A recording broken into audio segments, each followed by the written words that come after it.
લા ઝરારા બ્રાન્ડની તમે શરૂઆત કરી, એમાં સૌથી મોટા ચેલેન્જીસ તમારે શું હતા?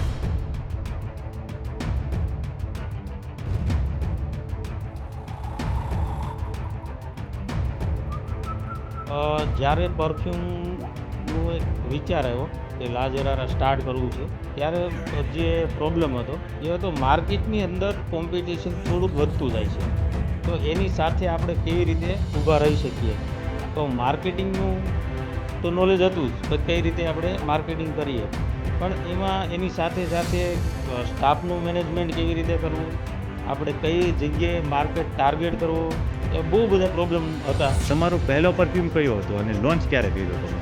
બધાથી પહેલાં જે પરફ્યુમ હતો, એનું નામ હતું અલ્ટ્રા ઉદ. સુરતના માર્કેટમાં એ જે ફ્રેગ્રન્સ હતી, એ ફ્રેગ્રન્સ બહુ ચાલતી હતી, અને એ ફ્રેગ્રન્સ મેં 2019થી એ ફ્રેગ્રન્સને હું ઓળખતો હતો, અને ત્યાર પછી મેં આની અંદર એડ કરી અને એ લોન્ચ કર્યો હતો પહેલો પરફ્યુમ. એનું નામ છે અલ્ટ્રા ઉદ. અને ઉદ એક એવી ફ્રેગ્રન્સ છે જે મોસ્ટ ઓફ મોંઘી રેન્જમાં આવતી હોય છે અને લોકોને બહુ પસંદ આવે.